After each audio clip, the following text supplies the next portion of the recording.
I've hit record here, so are we ready to go? I just want to say thank you so much for subscribing to the SdP Show. I really appreciate your time.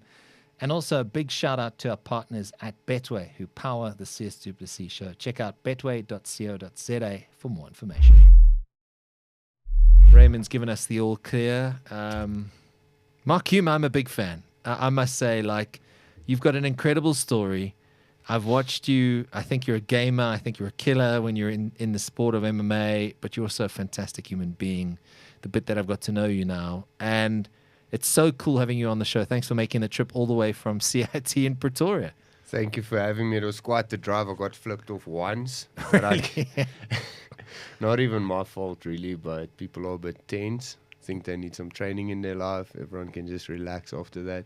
But thank you for having me. It's a pleasure and honor to be here, and I'm looking forward to sharing a little bit of my life with you. Mark, you mentioned people flipping you off as you came into, across the bourgeois curtain, as they say, into Joburg. But if they knew who you were, do you think they would still flip you the bird? Yeah, I think we you do for a living. Yeah, we need to draw the line. Like I've realized in life, people like shouting at each other. Our coach Monefesse has a story in China where he was out with his mates and he saw one of them shouting at another guy, and they were like in each other's face, shouting, and coach just ran up and he clocked the guy. Because it's a fight. If you want to fight, where does the line cross from I'm shouting at you, I'm angry at you, I'm going to call you names, to now we're going to throw fists? Yeah. And I think not a lot of people actually know about that line. So for them, the flipping the bird or swearing at you, or they don't understand who's sitting in the car going, I love you. Enjoy your day. I'll see you at a different time. But I think the scary thing about road rage is how quickly it spirals out of control. Obviously, you are trained in violence. And I mean that because you're a professional mixed martial arts athlete. You're an UFC welterweight champion. You're a future UFC star. Yes. Yeah. But people tend to forget, because I think in South Africa at the moment, everyone is on a knife's edge, and throw in all the socioeconomic factors, the load shedding, all these things. It's just pent up frustration. And it's something I've always asked professional athletes in MMA and boxing. You guys are not the ones looking for the fights. You guys are the ones who are first to try and diffuse the situation, because you know what you are capable of when called upon to action.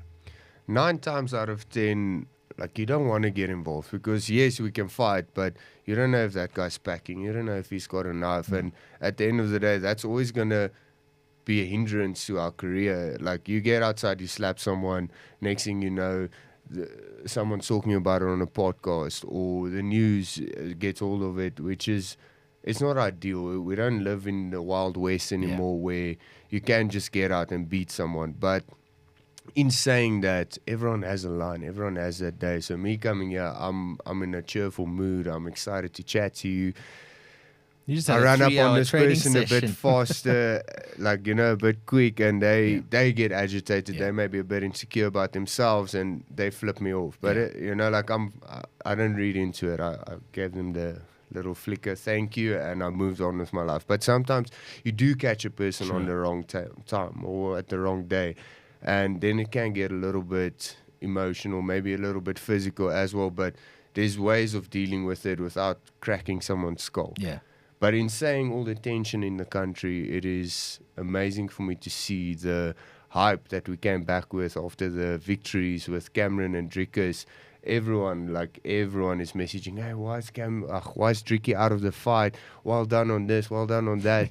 And it's truly amazing to see a country actually backing our boys. Like, South Africans aren't very famous for wishing each other well, for letting each other savor the victories. But I feel with this, everyone is stepping up behind the boys and really supporting Dricus and Cameron, it's a nice perspective. It's a nice thing to see coming back. I think you also deserve credit, my friend, because you were part of these training camps. Yes, you train with them every single day at CIT, but you were brought along specifically to be a punching bag 100%. for Dricus and for Cameron.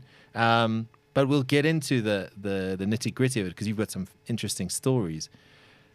But knowing that you're going to help your teammates, I mean, that is a huge feather in your cap, especially when Dricus is fighting a guy like Robert Whittaker and is now the #1 ranked middleweight of the UFC. And, you know, I mean, in terms of pushing for that top spot and fighting Adesanya at one point.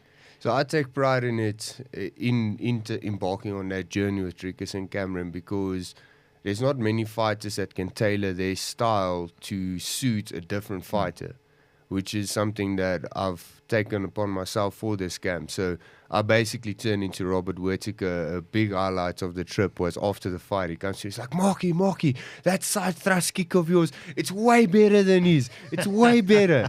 And I was just like, you know, it makes you feel good. Yeah. It makes your confidence shoot through the roof.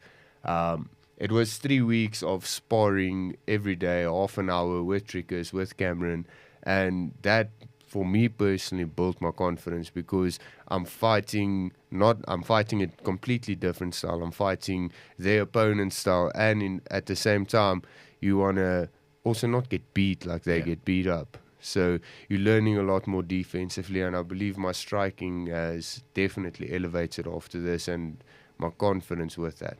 It's fascinating. Did you study a lot of Whittaker fights to adapt, or, you know, because he has got a distinct style and you have to almost mimic him? Was that something have you always just been a fan? Or? It's like I've been in the sport for so long now. I think if you look at anyone that's done something for 10 years plus, you don't necessarily study it. When I fight someone, when I get my opponent, I'll study him, but like if I try and do it the second day, it's not the same. So the first day, what happens is I enter it with like a very mindfulness, awareness, in the sense of I'm watching it, I'm reading what he's doing, but more so I'm accepting it, and I understand, like when I do it, I'm not thinking of it. So Robert, nice jab, side thrust, right kick, jab, fake the right kick. That's about his stand-up arsenal. And then you've got the wrestling and the jits. So now it's just about putting that into timing perspective, which got a little bit nasty because Dricus is he's busy working to like break that timing. Yeah. And then it's now a story of, okay, using that same tool set but trying to trick him into falling into the trap, and then he just keeps breaking it. So it was quite the experience. And what was it like? I mean, traveling, is the UFC Apex, is it a big facility? I mean, for someone like me or MMA fans watching that have never been there, what was it like? I mean, was it like, oh my goodness, I have to pinch myself, I'm actually here? Or what was it like? I think it could be like that for a lot of people, but I take everything like at a level pace. Otherwise, I get carried away. Sure. Landing in Vegas, we landed like late evening. The next morning, we get up. First things first, we're going to go to the PI. You walk in there, it is a world-class facility. So all the fighters, their fingerprints are embedded into the system. So Dricus will come and put their finger down if they don't open the door for us. You get to reception, immediately there's coffee, the worst coffee in the world. America has the worst coffee in the world. I wish they would get better beans. But that's also a different story. You sign in at the front desk. You hope your opponent's not there. Cameron said it beautifully. It's like intercontinental grounds from John Wick. So you don't conduct business on intercontinental grounds. If you see them, you can make a little bit of a movie, but nothing crazy. That's actually where I ran into Sean Strickland. I was about to ask, yeah. So we just did our session. I'm coming out. There's not a lot of guys that I follow, admire too much. But Sean Strickland is out there. He's quite vocal. And as I'm walking to the bathroom, I see him coming in, and I'm like a kid, like, and I just see his first tensing. He's looking at me. He doesn't really know, like, who's this guy? Why is he looking at me like he wants to eat me? I'm like, no, Sean, like you don't know me, but I know you. Like, I'm a bit of a fan. What's up, right? And he's like, oh, what's up, man? You must come spar. And I'm like, okay, I'll come spar, dude. When is it? She says, there's one this afternoon, and then there's one like Wednesday or Thursday. I'm like, sweet, I'll make Thursday. I just did quite a hectic session. It's like, cool. I see you there. Carry on. Okay, so this is at Couture, right? No. This is at the PI. Oh, it's still PI. So I'm still giving you the tour of the PI. So you sign in at the front desk. walk past, bathrooms on your right. Nothing too crazy, but they do have a cool little MacGyver thing after training. You put your shorts, your wet gear in, and you press it down. It like makes it dry for you. If you That's pretty cool. no, it's flipper. If you're an athlete and you've got wet clothes, that thing is game changing. Then you get out the bathroom. First things first, we need to go get some breakfast. So you walk through the bottom part, it's a double floor building. Walk through the bottom part on the left is where all the physio sessions get done. Through the conditioning session, you'll see like quite a few names. I think on the first day we saw Pereira. Who's Pereira? No, is it Alex Pereira? Yeah. Not Michael Pereira, maybe. Like a welterweight, a big welterweight. Oh, okay. One of the bigger ones. Yeah, the other Pereira I'm thinking of is light heavy now. Yeah, no, Yeah. he wasn't there. Adesanya knows him quite well. Yeah, twice.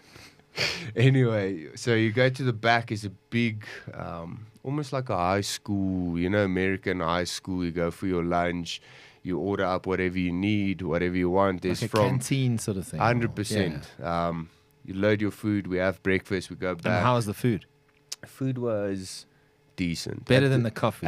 Better than the coffee. Better than the coffee. And could you order anything, or is it a set menu type thing? So they've got chefs there. Okay. They've got like a little set menu. You can order your chicken, your rice, crumb chicken for the guys who are feeling frisky.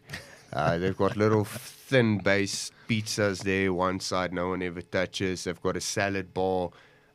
There's like a fridge full of drinks. You pay for everything. Fighters get a slip. They get to eat lunch and dinner. Breakfast and lunch.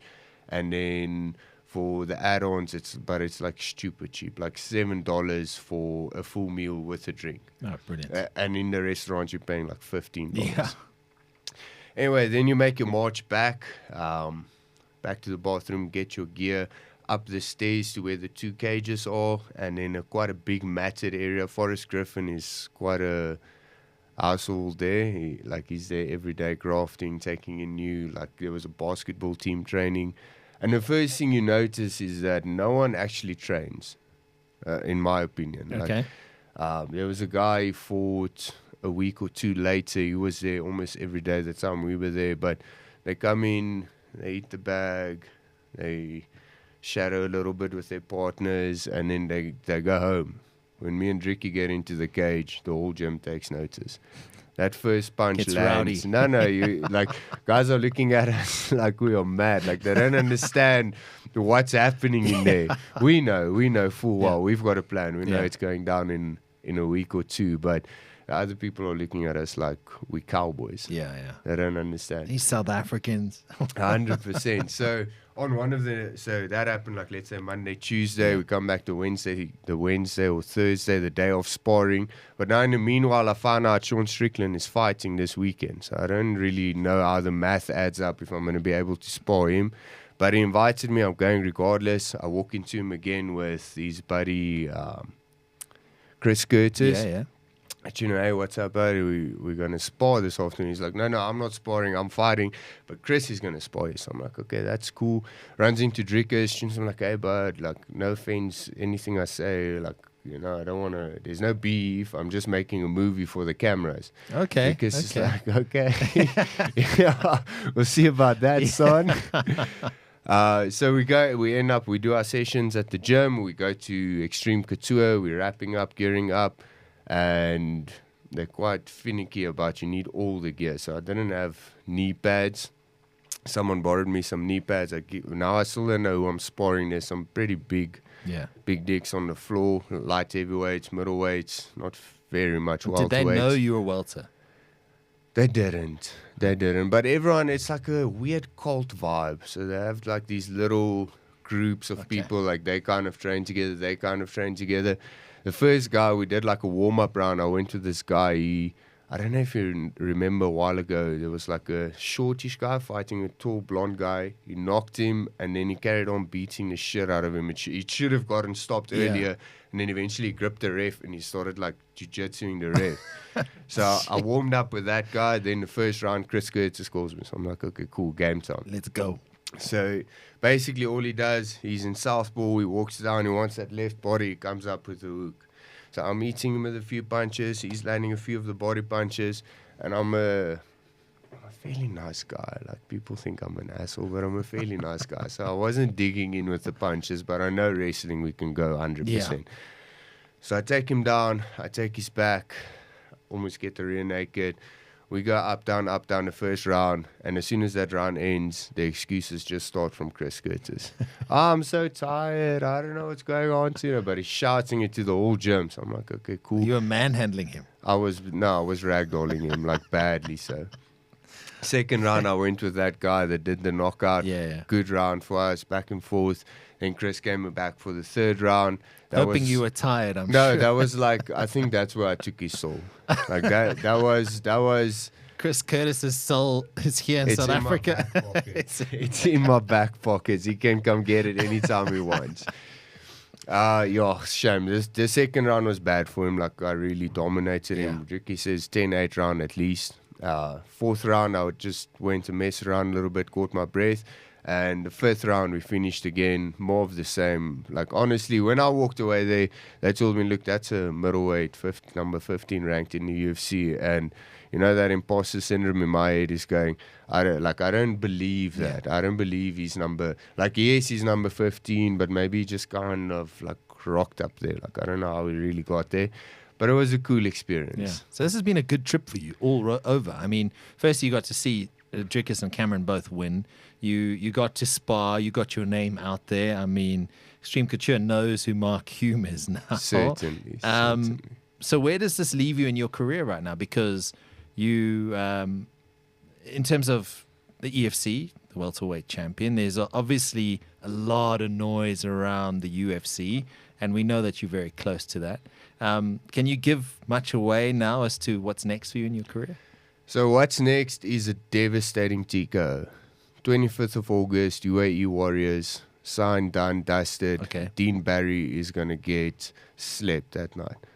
So I feel there's one more thing I need to do before I go to the UFC, and that's get a TKO victory. Okay. So we're getting that TKO, and then Dricus is quite animate. He's not fighting unless I'm on the card with him next time. He's going to go fight for that middleweight title. And that could be New York or Vegas, if I'm not mistaken. New York or Vegas. Yeah, November or December. So I'm getting my record up to 10-3, adding that TKO little highlight reel, and then I'm joining the boys. Mark, I've got to ask you, like, you look at your journey, and we'll get to your, which is now a famous journey that you took. Where did your love of MMA start? When, I mean, I know back in the Fight Fit Militia days and even before that, but where did your love for MMA start? When was that moment where you were like, hey, I can do this? Because you speak of the imposter syndrome, and I think there's a lot of people that achieve success and they're going, do I really belong here? And there you are, just explaining. There's quite an interesting, I don't know what you call it, but it's not a theory. It's been proven where the less you know about something, the more you think you know.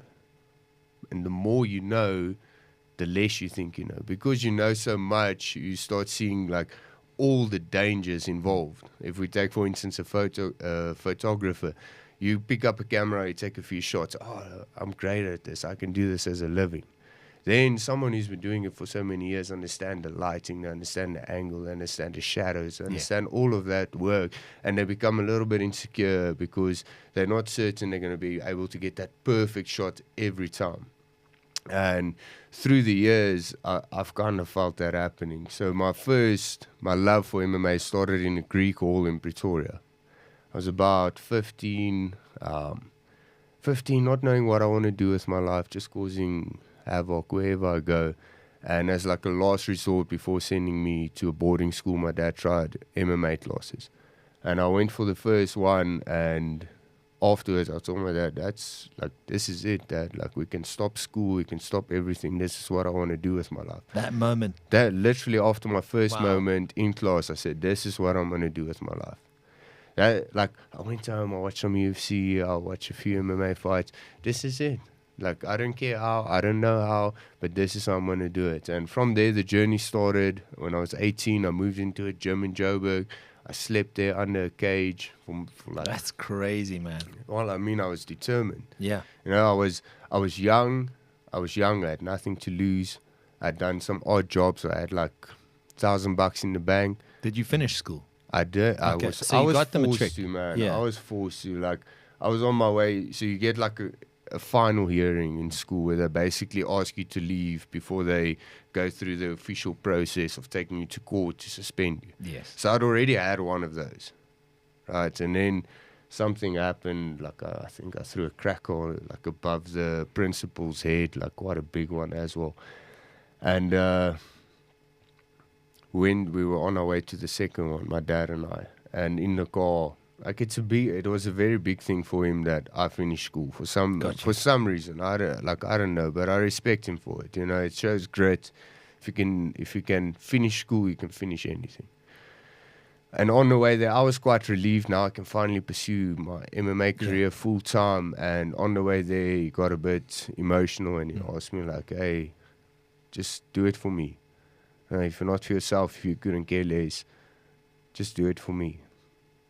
And I took it to heart. So when we got there, I took initiative. Everyone was already sitting around a big ass table. Everyone sat. The principal said a few words like, "Okay, let the meeting commence." And I said, "Can I say something?" I got up. I said, "Listen, I understand the situation I'm in, but I also understand you guys can't just suspend me. You know, like I'm not going to disappear. You're asking me to leave. I'm telling you I'm not going to leave. What I suggest is we draw up a contract. If I lose one more negative point, then I'll pack my bags that same day and leave." So, it's a very mature approach. Well, my dad asked me very nicely. Fair enough. So they set up that contract. Now I'm still training. I've got quite a good MMA amateur record. Like my first fight, it's the only fight my dad hasn't been at except my international ones. I fought another kid like 15 years old. I jabbed him. His nose started bleeding. He cried, and that was it. That was my first fight. And then my coach said back then, he was like, "No, we can't. You're not fighting kids. You're fighting grown-ups now." So like shortly after, I fought in that same hall, and I was a big kid. Like I was a little bit fat as well, tubby. So I was weighing 93, fighting light heavyweight as a 15, 16-year-old against adults. Yeah. And winning every time. Until I'm going on a bit of a rant. No, so must please, just carry reel on. me in. Until my third fight, I fought this guy, Dricus. He was quite a big name back in the day, amateur. And we went all 3 rounds. I went into, like my previous fights, I don't know how I went into the fights. I just kind of did and I won. And this fight, I was like, chocolate doll, he's the man. I'm going to just go out there and swing for the fences. And I did, and we did that all 3 rounds, but I was so gassed, I couldn't, I couldn't do anything. He moved me, I moved him. It was back and forth, and he took it. You speak of your amateur career, right? And you went through a lot of, like, I suppose, self-development, as you do with an amateur, and as you should before you turn professional. But what fascinates me the most is, and I've spoken to you about this before, but there was a time in COVID where you were looking for answers. You were, and I mean, that's not far away. I mean, it's not that long ago where you were like, I need answers in my life. Where am I going? What was going through your mind then? And maybe just tell us where that sort of started, because I just got the feeling like you're this incredible athlete with all this potential, and up until that point, you had no direction or no plan to execute how you get to that high performance, executing the game plan and showcasing Mark Hulme, the MMA athlete. I couldn't agree more. There's in this sport, in any sport, I'm assuming, but especially in this sport, it's important to have guidance. It's important to have a strong leader, and no disrespect to anyone else who came before Morné Visser, but I needed someone like Morné Visser. I needed that kind of strong man in my life that I can actually look up to and admire and listen to. So, man, like, where to start? Let's start at, let's say, 2018. I just come off quite a spectacular victory over Adam Townsend. Big name in America and Russia as well. That's where Russia basically heard of me. But I came out of the fight damaged. I had a dislocated tendon to my right ankle, and my left knee was not doing too great. So now it's like it's been a little it's been a moment of up and downs before that. And now this, I had to go for operation in Joburg General, which was, the operation itself was phenomenal, but it's no place you ever want to catch yourself when you're down and out. So after that, I felt like there was nothing left for me in Joburg. Like, I couldn't really make a living training or personal training or anything like that. So I kicked it back to Pretoria. I moved back in with my parents, something that I dreaded, because I moved out of the house at 18, lived in a gym, just because I wanted my independence. I wanted to start this journey of being a man. And now I'm back there with a broken foot, broken dreams, broken heart. And there the rebuilding process started. Like really assessing what I want in life. And what I wanted more than anything else was to be a world champion, is to be the world champion. Yeah, and not just on any platform, is to go to the UFC and become the #1 fighter in my division. So now that's my dreams, but I'm sitting at home, at my parents' home, and I've got nothing going for me. Started training, like just at Virgin Active. Found my way to CIT, started training there, but I'm a mess. Like, I'm training, but I wouldn't have been cleared to train. Yeah. And did they ask you to come, or were you like, hey man, I just need a place to train? So I reached out to Dricus. Okay. We had a coffee. I told him, look, I'm in Pretoria now. It only makes sense for me to come here. He was very hospitable. Jimmy, come to the gym, like, like a real open gym policy. Like I made it so formal, like, come, let's go for coffee. I want to join your gym. When the reality was like, hey, bud, just fucking show up. Yeah. How do you feel about swearing, man? No, it's Not up so to much. you. Okay. It's your story, man. So when the reality was just like, show up. So I did show up, but I was struggling. And even then, like, I got into 2 motorcycle accidents, one of which someone actually drove into the ankle that I just had surgery on. Like a lot of mishaps. I finally signed a fight, one that I probably wasn't ready for, but I was just like, I need to do something. Yeah. I'm not someone that can just sit still. Then it was like impossible to get the visa. Like, the guy literally emailed me, June, it's impossible. And I was like, okay, I don't understand. And this is before COVID, right? This is just before COVID. Okay. So now we're going into like January 2019. Yeah. My manager, I met him on Instagram. He messaged me, he reached out. Very nice guy, Givi Popowski. And he told me, look, like a lot of unfortunate events have happened. Why don't you come to Russia, do a camp here, have the fight, and then we reassess from there. And I felt like I needed that. I needed to get out of my parents' house. I needed to get out of Pretoria, out of South Africa. I just needed to like go on an adventure. And what an adventure it was. My first time alone in a country for 6, 7, 8 weeks. So that's like the Dagestan chapter. And I can't even explain to you how crazy that was, man. My manager, so I landed in Moscow. He picked me up. Now we finally met in person. Very cool guy. Drops me off at my hotel. Tomorrow morning we're flying to Dagestan together. I'm going to show you where all the gyms are, and then I'm leaving. I'm like, okay, cool, let's go. We fly to Dagestan. I got a Russian number, downloaded their app, their Uber app. It's like a weird yellow, very weird. And so the camp started in Dagestan. First session was at the conditioning gym, where I met Umar, that was my conditioning coach, and another coach who I did some pads with. And then the second session was at Agat. That's like a wrestling BJJ-based gym. The previous feather or lightweight champion is like the head coach there. And then in the evening, we went to, I'm trying to remember that gym's name, but it basically means Highlander in English. Okay. And that's where the real shit went down. So my first session was a stand-up session. Second night, freezing cold. It's winter, no heaters, nothing going, and we're wrestling. And I'm a little bit shocked because I'm hanging with these Russians, and not just any Russians, Dagestanis. Yeah, and it's not like they're not getting the better of me. I'm not really getting the better of them, but it's a flipping good fight, man. So we wrestle. we finished our session. The coach makes us all sit in a circle, and he calls 2 guys up in the middle to wrestle. I'm like, oh shit, I know it's going down.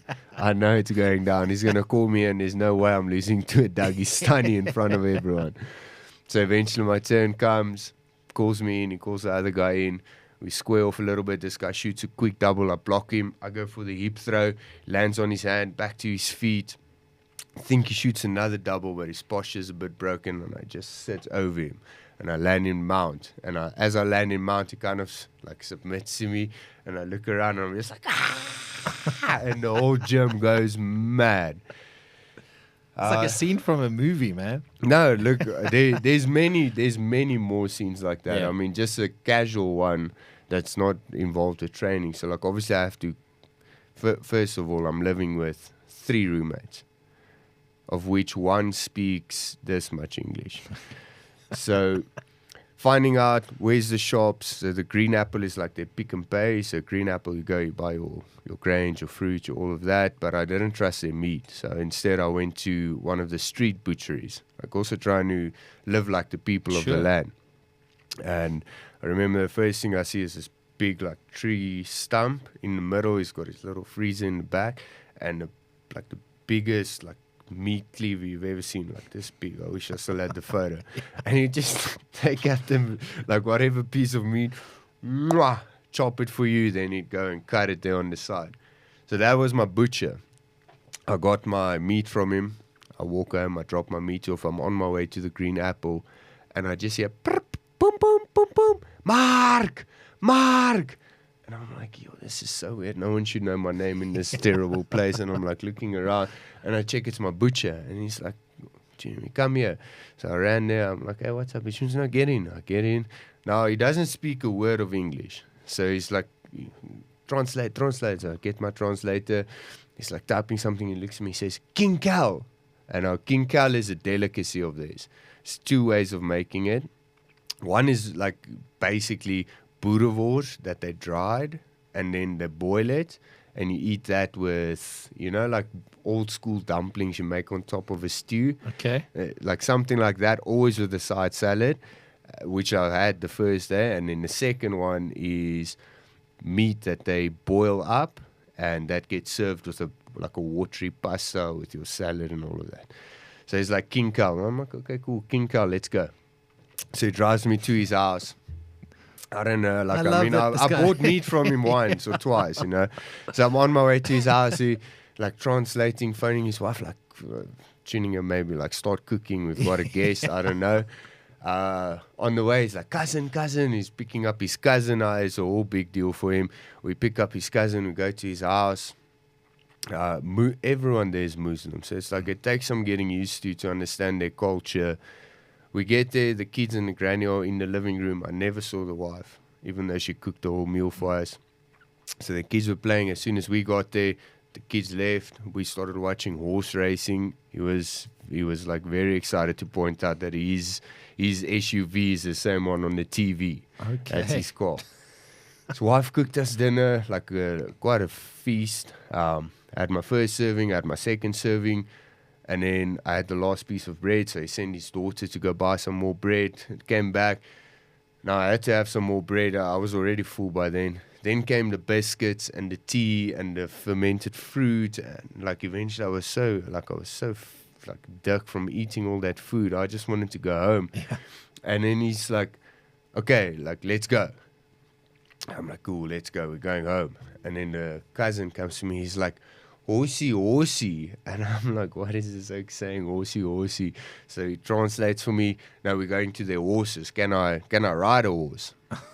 And I'm like, yeah, I can ride a horse. I've watched a Western movie. I mean, how difficult can it be driving Just a hold horse? on.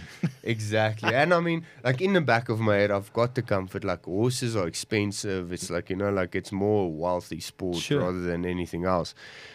And we're driving like quite a route out of town. And eventually we stopped by this broken down stadium. So I'm assuming it was like a Coliseum kind of vibe. Well, now there's only like one piece left, rocks crumbling on the side. And I checked these, they legit look like cowboys. So they come out, they greet us. We go into the stadium. This is nighttime. Or The sun is starting to set. Okay, so There's dusk. like a nice I can't explain to you what I saw, man. So we go in, we check the horses, and now when I see the horses, I'm like, okay, these things they don't look tame. I tried to touch the one, it came for me like possessed. I'm like, okay, I don't know what I set myself up for. I'm only fighting in like 5 weeks, so let's hope there's no injuries. I take out the 2 horses. Luckily, they've got saddles on. And I check the one is the demon-possessed one.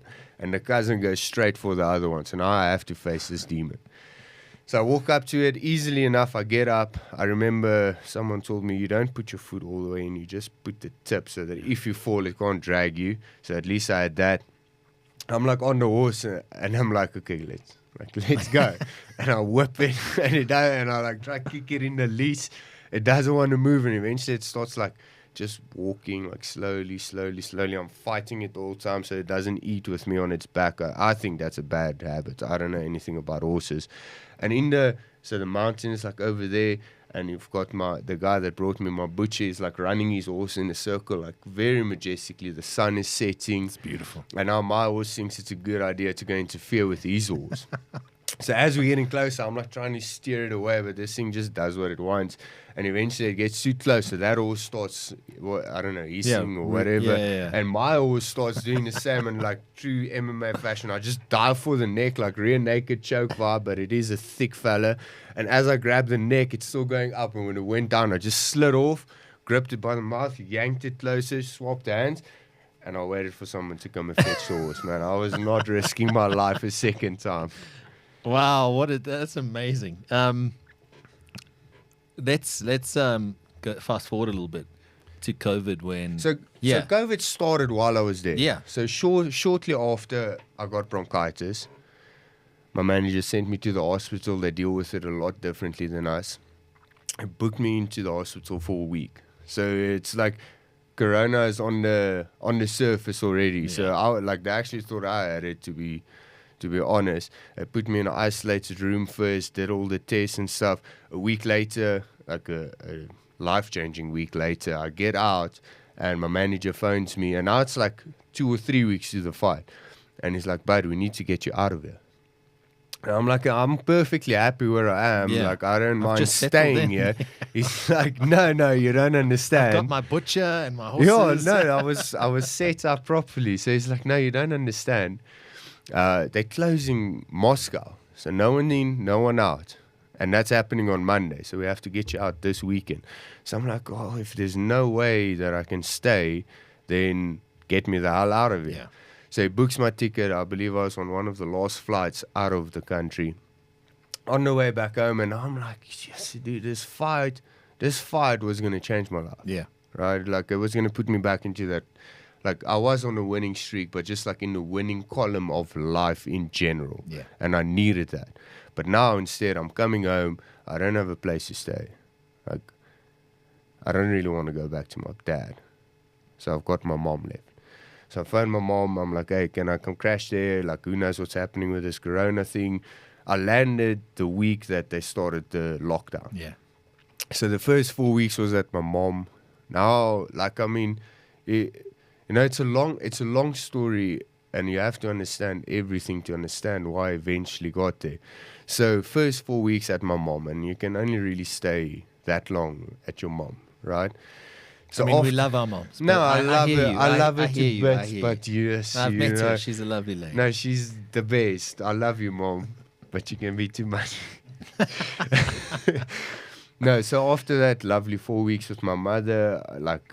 I've got this itch in my heart. Like there was a stage, and it could have started like relatively close to this time, where I used to tell my sister, like, yeah, like I feel like there's something big on its way. I feel like I need to be somewhere. There's something, like something's gonna happen, but like I have no direction. I don't know where to go. I'm just like, I've got all this energy buzzing inside of me, and there's nowhere to go.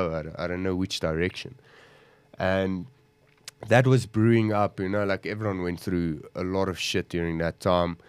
So I was drifting. Okay, so from my mom, I went to a friend. We had a catastrophe happen to one of our friends. He didn't make it. I'm sorry to hear that. It happens. He's in a better place now. Shout out to Simi. Anyway, after that, I got a call from one of my old clients, Meneer Andries and Michelle. And they were like we've been on fishing trips together and everything. And they were like, what are you doing? So look, honestly, I don't know what I'm doing. I'm just kind of drifting. Like no one's doing anything, but like me specifically, I don't know. Like I'm just training. But why don't you come visit us for a while? We're gonna sneak down to the coast in a week. Like just breathe a little bit. Like take a load off. Like relax. I'm like, okay, cool. That sounds good. So I move in with them. And during that time that I'm like living there, visiting my sister, I start telling my sis, I need guidance. I need to meet with God. Like I think, like I've done it, like previous times in attempts to get answers.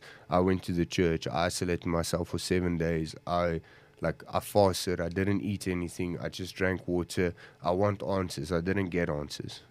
Even though I think it was great for my body, like to reset everything. So now I need to escalate things. Fasting alone doesn't help. I need to, in my head, I'm not saying this is how it is for everyone, but in my head, I need answers from God. He's the only one that can help me. Like he's the only one knowing that what I'm going through at this time. Yeah. And also, I've got an urge to do something. Like I don't just want to sit and do nothing, even though it could have been very easy to do that. So I told my sister, look, I think I need to meet God on a mountain somewhere. And she's like, there's a mountain in Cape Town. I'm like, okay, how do I get there? He's like, well, there's no flights, there's no driving, I'll walk. She's like, no, what do you mean you walk? I said, I'll walk to Cape Town. I need to get to that mountain. I want my meeting with God, so I'm going to walk to Cape Town. And then it was like, okay, and that's you're not close, crazy. in case you are wondering how far that is, like 1,400 odd kilometers, somewhere around there. 1,400. So just in case you are overseas and you want to know how far it is from Joburg to Cape Town, it's bloody far. It's bloody far. Like just short of 1,000 miles. Yeah. So then the next day, I'm set. I'm dead set on this. I'm going to the mountain. That was it. Your mind was like made this. up. No, done. Like done. I'm walking. But now it's just a case of like, I don't know when, I don't know how. I literally that night picked up the phone, Google Maps, put it on walking, I zoomed into Cape Town. So I wanted to hit like beach, obviously, and then like maybe the furthest tip. But there was no real nice beaches on the furthest tip. So I zoomed in on this one place, the Cape of Good Hope. And there was a beach, Diaz Beach. So I put my locator there, said walk. I think it says you can walk there in like 6-7 days, but 24 hours a day. Yeah. So no sleeping, no nothing.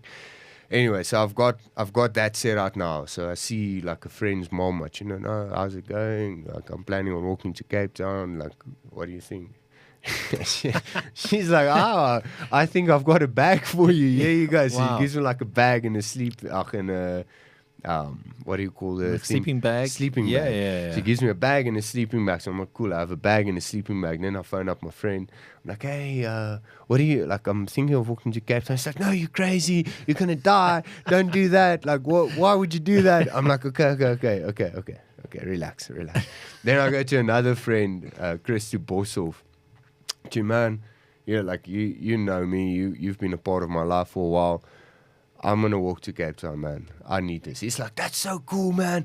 Like we can record it and we can do this and we can do that. And you know what? There's this thing, 13 peaks in Cape Town. Maybe you finish with that. And I'm like, okay, 13 peaks. What is it? It's like, no, it's like a walk in the mountains. I'm like, awesome. That sounds great. I'll do the 13 peaks. I'll check it out later. So I get home that night. Now, like, I've got my bag. I've got my sleeping bag. I've got a tent somewhere along the way. I'm Googling 13 peaks and I see it's a 107 kilometer trail run. So you start at Sea Point all the way around Cape Town, not Blueberg, all the way around Camps Bay, Devil's Peak, there where the colored houses are. Okay. All the way around, man. 107 k's. I phone him up. I'm like, dude, are you mad? Like, he's walking to Cape Town, not enough. You want me to do 107 kilometers in the mountain? He's like, well, it'll be cool. I'm like, okay, it'll be cool. And I want to meet God in the mountains. So now this thing is like growing. And it all happened in a week, really. My mom's like, I'm going to get you new shoes. I'm like, leave me. I've got shoes. I've got running shoes. Leave me. He's like, no, please let me get your shoes. I'm like, no. So you I'm were walking adamant as I on am. doing it, yeah. 3 shorts, 3 shirts, 3 underwears, and a shit ton of socks. Like a lot of socks, man. Okay, so that week, it's like in a week I get all my gear. I think the Sunday nights I'm busy packing. Like I even made a little logo with a girl that I saw back then. I'm ready. Monday morning we wake up, and I mean there's so many unknowns. So when you're Andres and Michelle, they're sitting at breakfast, it's like quite a tense moment, and they're like, have you given any thought to what we spoke about last night? So I'm like, okay. What we spoke about was like basically just giving them updates as to where I am, location-wise, all of that, which like now it makes sense. Yeah. Okay. And number 2, maybe they drive me out of the city because one of the spots that I was going to walk past is Soweto, like not through, but like on the border. So just past Soweto. And I was like, okay, look, the Soweto thing, I need to do it. I need to walk from here because it's a big thing for me to fight out of this chaos, out of this madness, which was tough. And then the second thing is I'm putting my phone off. I'm not even going to keep my phone on. And I'm like, okay, like whatever you want. They send me off. I start walking. Now, I started walking in dead close to Mall of Africa. So out Mall of Africa, kind of, up Witkoppen, all the way, is it Roodepoort? I think so, yeah. All the way to Roodepoort, around, and then there's like a township right behind it. Now, I've walked the whole day. I think the first day I walked like 28 kilometers in my shoes. My feet were broken. I already had blisters. I was in pain. My knees were paining. Everyone I get to, they're like, oh, what are you doing? Like, who are you? What am I? I'm like, I'm walking to Cape Town. Like, you mad? You never? Are you mad? You never? They're just random people on the street. Random people, like people working on the street. Like, it was, yeah. So the first This day, tall dude walking to Cape Town. and I'm like geared. I've got my backpack. I've got my tent. I've got my hat. So that evening, now it's like starting to become sunset. Let's say like 5:30ish. I know I can't walk much further, but I just have to get through this like kind of township. And as I turn the corner, I see it's like highway again, but just a 2-lane one, and like no hope of a place to sleep. Like my heart's shattered. Like, what am I gonna do? It's my first night here. Do you have any money on you? I have some stash cash, okay. like for food. Sure. So, well, basically, so the plan was also like buy food next to the road. Sure. But there came a stage where for 120 kilometers between towns, there's no food. There's nothing, yeah. We'll get to that. So I'm looking around, my heart's like sitting in my stomach, and I see a bush. Like, I think I've told this story, but I see a bush and it's circular. I thought, okay, maybe it's hollow inside. I walk across the street, and like in a moment, because people are walking through the park, you get into the Soweto, I'm assuming, slip into the bush. There's shit everywhere. It's dirty. It stinks, but I'm isolated. So I take a stick. I whip those fuckers out of there. I drop my tent. I obviously not pitch it, but I just drop it so that I'm on a clean surface. I open my bag. I put my phone on, and I want to cry. I'm like thinking, who do I know that lives close by? Maybe I can go sleep there. They drop me off in the morning. I reached out. I sent a few messages. No one got back to me, which in hindsight I'm grateful for. I'm really grateful for. So I settled there the evening. I heard some gunshots like early morning. There's even a guy came, he rattled my bush. He's like collecting wood. And in a moment I just thought, this is my bush now. Like, I'll fight you for it, dude. I don't care how many times you shat in here. It's mine. I was here first. So yeah, that was basically the start of it. Like, walking far, man. Like, just you wake up. There's no coffee or anything to motivate you. You have a sip of water. You pack up your shit. I had my shoes like right next to my head. If they came, they weren't going to take my shoes. So second day, I'll finish with this story, and then we can carry on. Yeah, sure. The second day I woke up, I walked a bit, and I'm like, I need coffee. Like, I love coffee. I need it. And I smell coffee.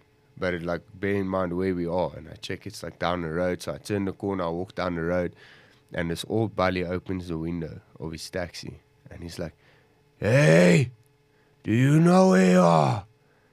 And I look at him, I'm like, no, uncle, I don't know where I am. And he's like, it's dangerous here. I'm like, okay, I'm just looking for coffee. He looks at me.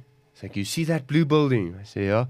Across from it, there's a caravan. I'm like, sweet. I walk to the blue building. It's like little kids on the back of a car, like shouting at me. Not maliciously, just like I don't think they've ever seen a white guy in their neighborhood, man. So I went, I got my coffee, re-coffee, like 4 spoons of coffee, 4 spoons of sugar. Asked him where do I refill my water. Got my water refilled, stocked up on some nicotine. I'm ready to go. You can. I mean, along the way, I mean, we are running out of time, but along the way, there's some fascinating things of dodgy cats and place you stayed and things. Yeah, look, I mean, there's so many, man. So what happened there? That was on the 13 Peaks. So the idea, I do everything extreme. I can't just go like it's enough to walk the 100 kilometers. I want to do it on an empty stomach from beginning to ending. I'm not going to eat any So you've food. made the trip to Cape Town successfully. You've survived. That must have been amazing, just getting to Cape Town and knowing, damn, dude, I've done this. I'm grateful you brought that up. So I think things started shifting for me when I hit Sutherland. Now, Sutherland is about 3/4 of the way. There's 300 kilometers left. My body's used to it. My mind's used to it. Like, I'm in a good flow of things. I know when you get to town, you're buying your, I think it was like 3 sandwiches a day. So 3, 6, 9 toasted cheese and ham or toasted cheese and tomato, whatever. It was the lightest to pack. So I've got all of that. I've got all of that sorted. The determination to get there, there was like an urge to get there rather sooner than later. I aim to do it under 50 days, just like competitive nature. One of the last like long walks I did was from Sutherland through the Karoo. There I met like the loveliest. This was a godly journey for me. Like I did it with God, right? Like everyone I speak to on the road, they're obviously like I tell them, like, oh, I'm looking for answers. I'm walking this road with God. And as I'm walking out of Sutherland, it was really tough walking out of Sutherland. Always when you've got like a home base, you slept in a bed again, it's difficult to leave. And this old couple, like 2 in front, 2 in back, they pull over, they're like, are you the man walking for Jesus? I'm like, I'm walking a road with God. I don't know if I'm the man who's walking for Jesus. Like, I don't know what you've heard. They're like, no, we live just down the road. Why don't you pop in tonight and have dinner with us? So I'm like, okay, cool. Sounds good. I'll see you guys there. I make my way there. Extremely hospitable. So as I get there, they say, look, we don't want you sleeping in the tent tonight. We've got a caravan that we use to track the sheep from one farm to another farm. Why don't you sleep in the caravan tonight? We're going to cook some sheep tail. First time I've ever had sheep tail. 2 of the gentlemen that was living there at the time, they had their guitars there, like made a big bonfire. We talked the night away. We sang the night away. We ate so lekker. And sorry, I'm getting off the point. So through there, we got to there's a place that sounds like a Brandewyn. I was going to say, not Grafrenet. No. No. That's a different brandy. It doesn't matter. So that's why I slept in the Smarty Town. Yeah. That's why I slept. No. I'm going to lie to you guys now. So Smarty Town is a colored location. So I've spoken about that on Cammy's podcast as well. Quite an experience. I got out of there to Durbanville, I believe. I had a family member there. They housed me. Now I'm like, I can basically see the Cape of Good Hope. Like I'm here now. Yeah. So the last bit of the walk was formalities for me. Like I had to finish. The feet aren't sore, or are they in the knees? And no, do you start, you know? I think so. What happened was,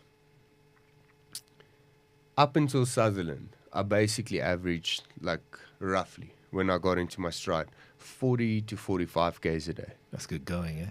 Now, just before I got to Sutherland, and this was I went and said goodbye to everyone, obviously, before I left, and I ran into a friend, and he said, when you get to Sutherland and you see the stars, like, just think about me. And I said, well, I'll do you one better, I'll pray for you. So Now I get to this is the night before I reach Sutherland, 50-kilometer mark. I'm on my last sandwich or two, like whatever it was, but I knew it wasn't enough to last me tomorrow. And I've got 50 Ks to go. I'm determined to make it. That day I did 50 kilometers. I tried all my food that evening. On an empty stomach, I said, look, I'm going to go for it. I've realized, like, we are stronger than we think. I know I can make it, and I'm going to push for it. So I made my first 50-kilometer track to Sutherland. From there, it kind of stayed consistent, close to 47, 48, 49, whatever, 50. Now it's like, okay, so we're at that place where the colorful huts are on the beach. And that's like the last walk to the point. You're 99% there. I'm 99% there. The one thing that I know I have to do when I get there is phone this farmer. Okay. So one day while I was walking through the Free State, it's a long story. I think I have told it before, but late afternoon, things are still tough. My body's still adjusting to it. I'm still struggling, and a little bit before bed, like before settling down, like let's say 5 o'clock, 5:30, I start looking like, where am I going to sleep? Which fence am I going to jump? Like, what corner is the base? What tree line? So about 5 o'clock, I reach this like dune, and I walk over to see if there's like any hope for sleeping there. And it was really terrible. Like, you don't want to sleep on sand. You don't want to pitch a tent on sand. I was low on food. I had like one box of grapes and a few chocolates people had given me. Little bit broken morally. And I looked into the distance and I saw a tree line, like kind of like knowing I'll just make it there with the sunset. And as I'm like thinking, should I, shouldn't I hear a voice inside of me say, like, trust me. I'm like, okay, trust me. Let's go there. So I walk all the way there. As I get there, I see like a few oaks jumping in cars. They've done their day's work. They're on their way home. And normally if there's no one there, I jump the fence, I sleep there, I don't make a mess, I pack up, I leave the next morning. Yeah. But now there's people there, so I have to ask. So I go up to the foreman, I ask him like, hey, can I sleep in that tree line tonight? He's like, I can't say yes or no, and the boss just left. I'm like, okay, don't you have a number that you can call? So he's like, yeah. So he phones it, doesn't answer. Phones it, doesn't answer. Sends a message, no answer. So now we're kind of just standing there. He's like standing there like, can you please get out of here, I dude? need to go. Yeah, like, I don't care about you, bro. But now we're standing there, and it's like I just saw the sun disappear. So you still have like 10, 15 minutes of sunlight after it's disappeared. But I'm bleak. I'm upset. I'm not happy because I'm walking this road with God. I believe he said, trust me. And now I'm standing here with my finger and my thumb. Yeah. So I say, okay, cool. Let me give him a shout. Like, let me try phone him one more time, and then I'll pack it up. So I try phone him.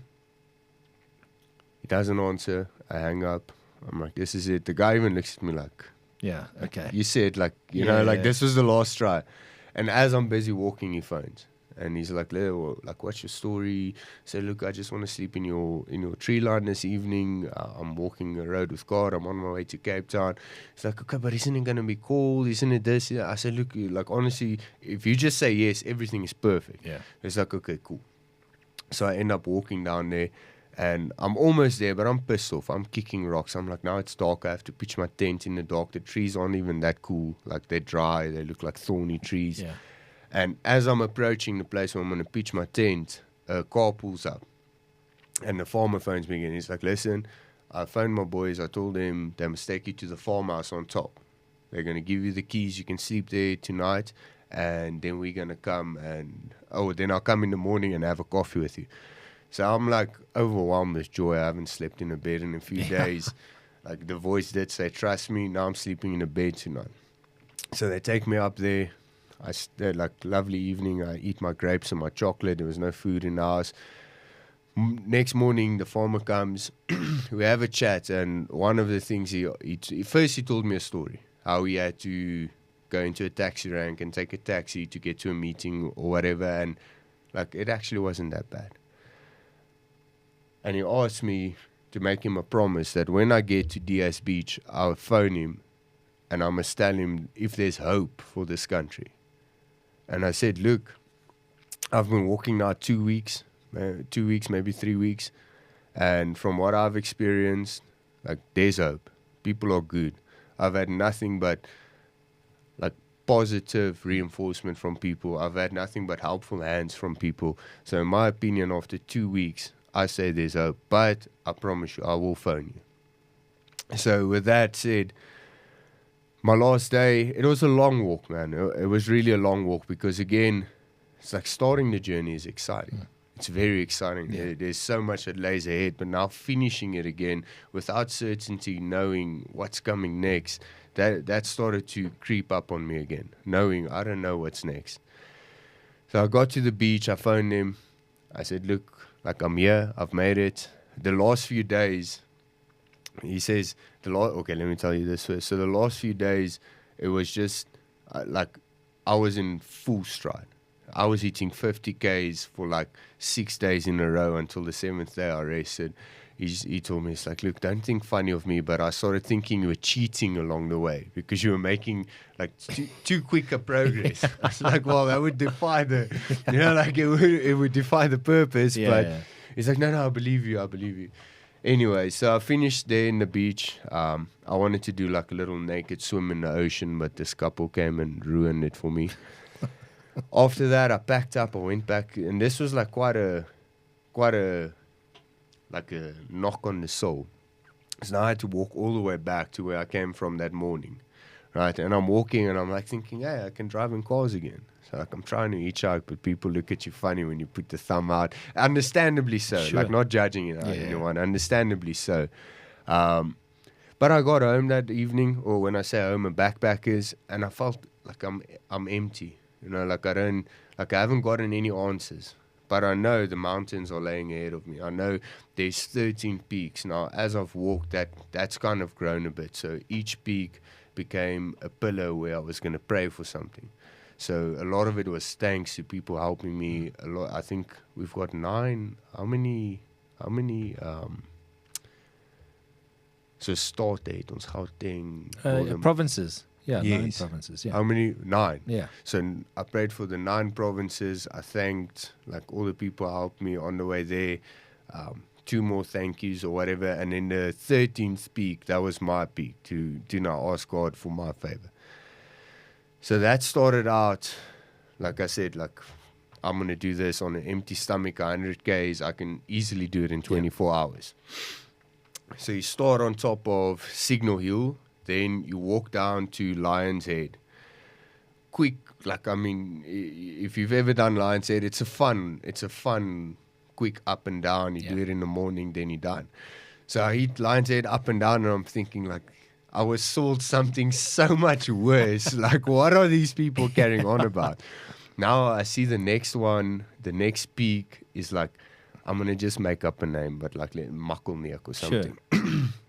I'm like, okay, that's interesting. So I walk down the Lion's Head over the streets. Now I'm walking past Stable Mountain. It still hasn't set in, right? So I'm walking past Stable Mountain, and then suddenly it says, like, up here. I'm like, okay, cool. I kind of see a route. I start climbing that route. Like, I mean, if you're climbing a mountain, you know you're climbing a mountain, right? Like, you're prepared for it.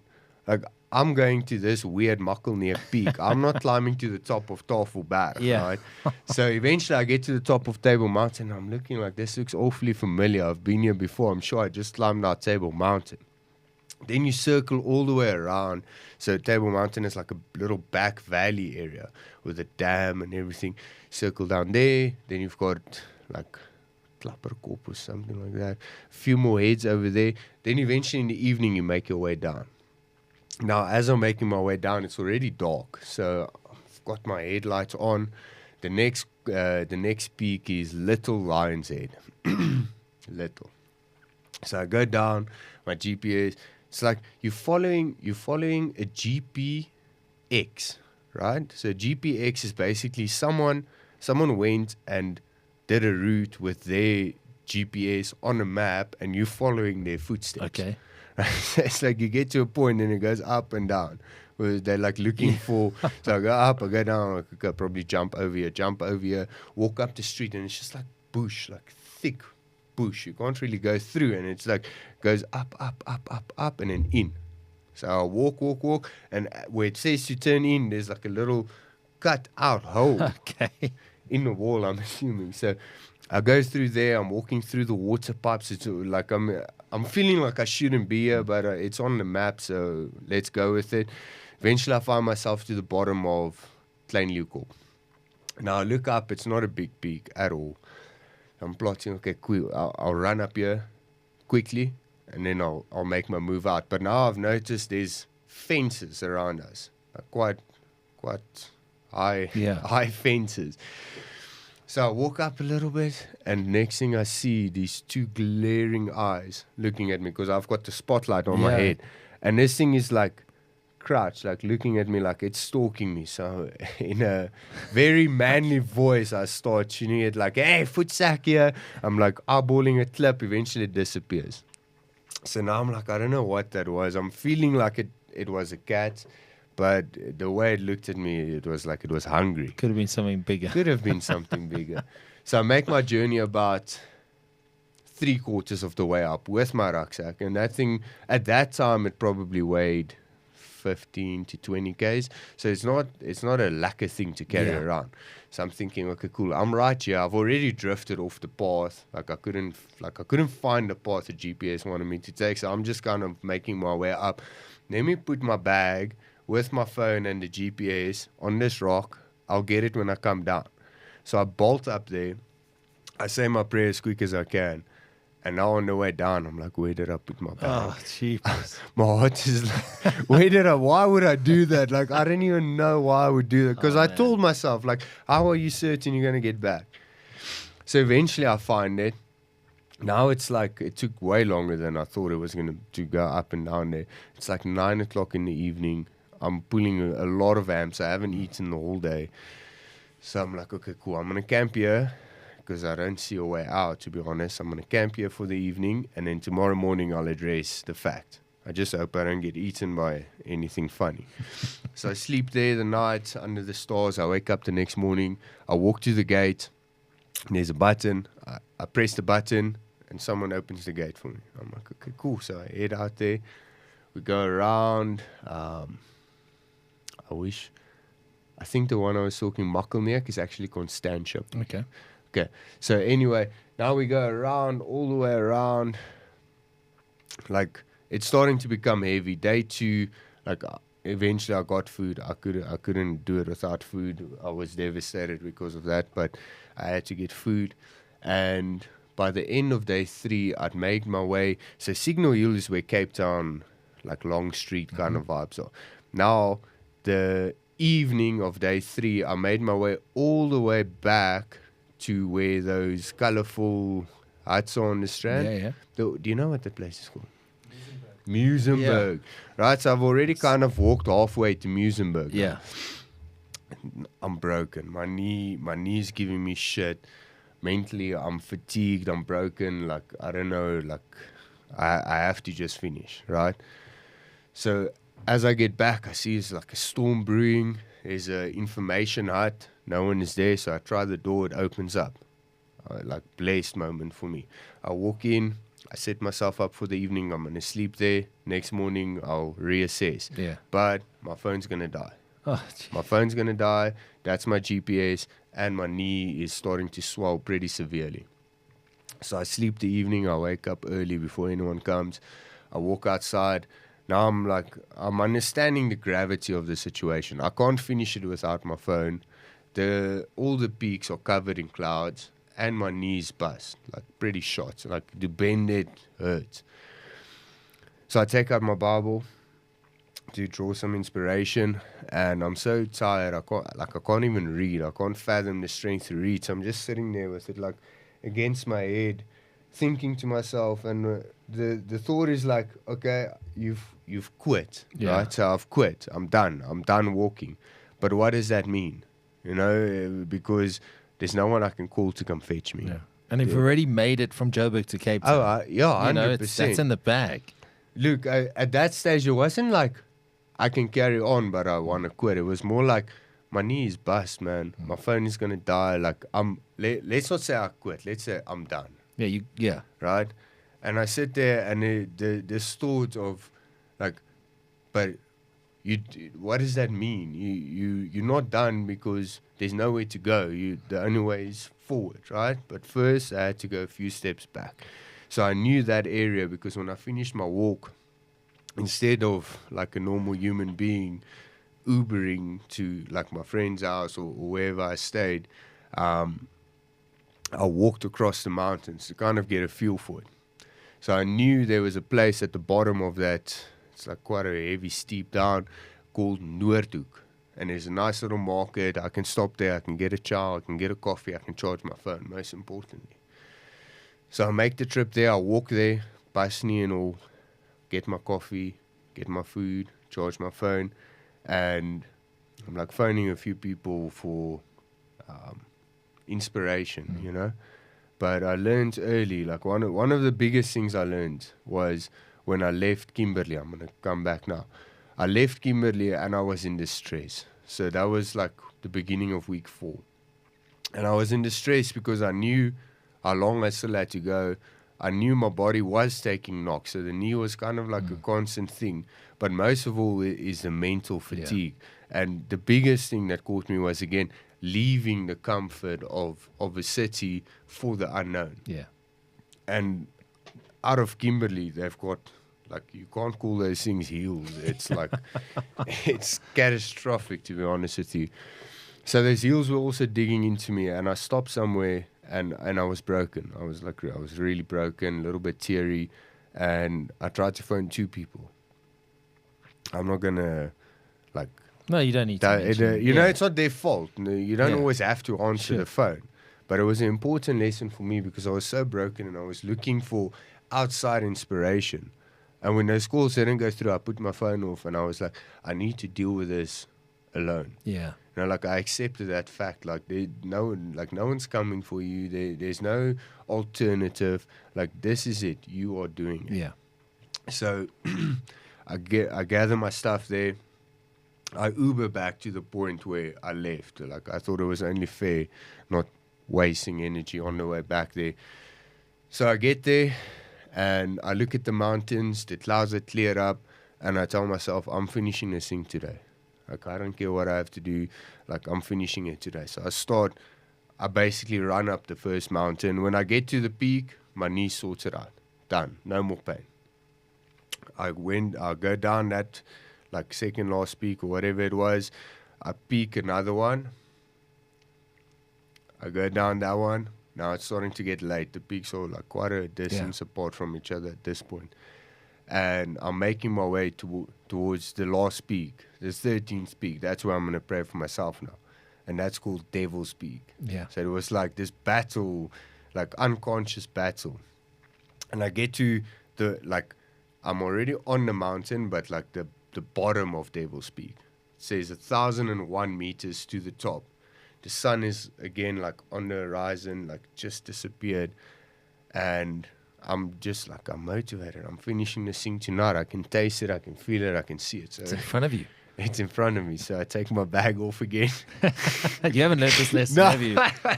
Clearly not. Sometimes you need that speed. So I put my bag down there, but I keep my phone. Yeah. I start like jogging up there. Now, you go up Devil's Peak. It's like a little flat bed, and then it almost splits into 2. So as I get to that flat bed, the wind almost takes me over the top, like over the other side. I'm like, okay, just be aware of that. Quickly check the phone. I'm not doing this one. I'm going to this one. I run to the top, and as I'm running up, like I can feel it. I'm there. Like I had nothing less. Like I wasn't expecting anything less than hearing God's voice on that mountain. Yeah, you had your expectations. I wanted my answers, and I was gonna get them.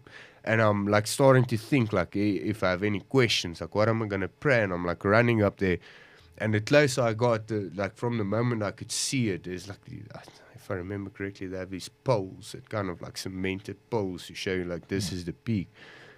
And when I got there, like just before I got there, the only thing I could say is, I love you, God, and let your will be done. Like this whole trip was enough. Yeah. It was encouragement enough. Like I had learned enough to know, like, I'm not going to get the answers the way I'm looking to get it. Like, God isn't going to sit me down and say, like, okay, here is the 6-month plan, here's the 2-year plan. Because it's at the end of the day all my choice. I was in the position I was because of choices that I made previously. And thank God for my endurance and my will to do more, you know, to get more out of life. So my prayer was basically, I love you, thank you, and let your will be done. Yeah. And I started my slow descent down. I saw there's a lot of people in the mountain, so they obviously saw my headlight, and like we started playing with each other a little bit. I made my way down all the way back up to Signal Hill where you finish, and where I was honestly like just planning to camp the evening. Yeah. Like there is grass there, relatively safe. On the way up, the cops pull over and give me, where are you going? I'm like, I'm going to the peak. It's like, you can't sleep there. I'm like, okay, I wasn't planning to sleep there, but I was. They're like, okay, we'll see you up there. They go. So I'm making my last few hundred meters to the top. I see them pulling a guy out of the car with his pants hanging on his ankles, tuning him to get out of there, basically chase everyone from the top. Now I'm looking at this like, okay, cool. I've got, like, honestly, I had less than $50 in my pocket. Like, I don't, like, chump change. Yeah, really. the stash cash is done. Yeah, everything's done. I have no plans. My phone is dead. Can't phone anyone. Where do I go? So I start walking down. On the way down, the cops, like, they're on their way down. I'm like, hey, but I'm done now. I can drive again. So I asked the cops, like, hey, can you just drop me there at the bottom? They load me in the back. First time I was in the back of a police van. Very proud of that. They take me down to the bottom. I jump out. I'm like looking to the... Okay, so I'm like, I don't know where I'm going, right? So the cop's like, where you going? I don't know. Okay, to the left, Long Street, Cape Town. Like, to the right, Camps Bay. Like, okay, I've never been to Camps Bay. So I started making my way down to Camps Bay. Oh, you tune... Okay, sorry, the police officer says...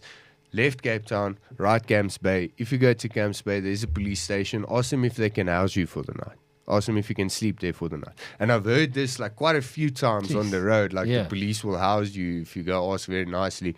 But it was never the time, right? And honestly, I needed some safety, man. Like, I've been sleeping on the streets for so long now. Like, you're on guard. Even though I was favored, even though nothing happened. That adrenaline is pumping. You're still awake. You never ever really sleep. You hear everything. So I needed that safety, man. And I go to the police. I knock on their door and I'm like, hey, can you guys please house me for the evening? And they just like, fuck off here, man. Are you stupid? I'm like, okay, well, that was a dumb idea. So I go to a restaurant, I charge my phone there, and this is again, like, this is the, I don't know how to explain it, the goodness and kindness of human beings, right? So it's like a rap CDs kind of vibe. And I asked I can't remember if it was the waitress, the doors were closed, so I knocked, I opened, I said, can you please charge my phone? They started charging my phone, and eventually when she left, she brought my phone, she gave it to me. And she walked down the stairs and she looked at me and she came back up and she handed me like $100 note, like maybe 200, I don't know. And I was like, I can't take this. Like, I'm fine, you know. And like, I know it doesn't look like it, but I'm good, like really. And she's like, no, take it. And I'm like, no, please, I don't want your money. And she's like, take it. And eventually I was like, okay, thank you, because I didn't have anything. Right?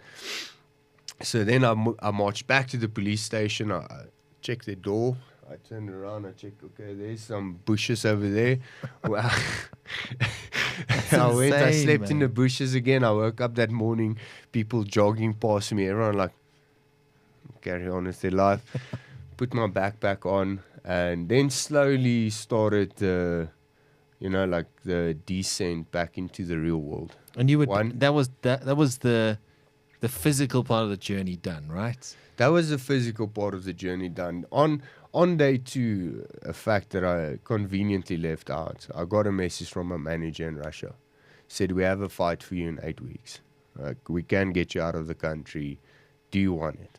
And I was like, look, I'm finishing this thing now. I don't know what's going to happen afterwards. I was like, I don't know where I am. I don't know like anything about the future, but I'll get back to you. And somehow I made my way to a few friends. I cleaned up there. We went to a kids' party with them, or I went to a kids' party with them. And I don't know what happened there, but I just got this like motivation inside of me. If I can walk to Cape Town, I can do it. Yeah. And I phoned my manager. I said, listen, I don't know how, I don't know where, I don't know anything more than we're taking this fight. We're taking it. I'll see you in 8 weeks. And so it happened. I came back to Joburg, like still like really like wandering, sleeping on people's couches. Phoned Dino. Dino happened to be back in Joburg as well. Dino Bagatine. He came up from Durban. And I said, look, do you want to do this thing with me? I'm going to Russia in 8 weeks. I don't know really much more than the fight's happening. I don't know where I'm going to sleep. I don't know what I'm going to eat, but let's do this. And we started that journey, and we finished it 8 weeks later in Russia with a first-round victory. Hand raised. Now, I mean, we're going to have to wrap it up because we can talk for hours. And I think this could be the record for the longest that we've done, Ray, if I'm not mistaken. But thank you for sharing the story. After that, Russia, after the walk to Cape Town, you were back in the UFC, welterweight titles up for grabs. How confident were you? Because you fought a guy, Zico, who had knocked out Martin van Staden, and a strong dude comes out of a very determined camp. But how confident were you? And when you got your hand raised after that, what was going through your mind? Did you feel like that circle was almost complete? I did. It's been like getting to fights have been quite a big obstacle in my life, and not anyone to blame, but my own choices and actions. But I will tell you one thing: having Morne Visser coach me, having Morne Visser guide me, having Morne Visser pay Zico 50,000 rand to take the fight. He wasn't going to take the fight. My coach had to pay him 50,000 rand to take the fight. Knowing that man was in my corner, I couldn't be more positive. I couldn't be more confident. Yeah, like the week leading up to the fight, I'm going to just jump in there quickly. So, leading up the week of the fight, he would come to me, he'd grab me like this, he'd look at me, says, "Is jy rustig, Mokkie?" I say, "Yes, coach, I am." He says, "Your heart's beating a bit fast." I say, "Yeah, coach, I just trained." He says, "Okay, keep it like that, rustig, ne?" Jeez, my heart's beating fast now. That's how close I've got to a champion. So I give all the credit, number one, to God. Obviously, like he's been guiding me through this journey. So something I always say is you pray for strength. You better be careful what you're asking for. You pray for wisdom. Be careful what you're asking for, because the lessons you're going to go through to learn those things are quite expensive. But having Coach Morne Visser in my side, or by my side, in my corner, it gives me confidence. Yeah. It gives me confidence to the point where I don't want to be a part of the UFC. I want to take the UFC over. I want to join my brothers, and I want us to rule the UFC for as long as we want to compete physically. And we've only got Morne Visser to thank for that. Well, you guys are doing a tremendous job. You've put South African and African MMA back on the map, if not firmly in the spotlight for the globe. So congratulations on that. I have no doubt, Mark Hulme, you will be victorious on August 25th. I have no doubt you will be in the UFC, and I have no doubt that one day you will be welterweight champion of the UFC. So thank you for your time. Thanks for sharing. Thanks for being a great human being, and keep up the amazing work. Yes, thank you for your time, my brother. I honestly and earnestly appreciate it. You're a kind soul. This is a beautiful, beautiful platform that you have, and it's been nothing but an honor to be here. Well, the story's not over, my friend.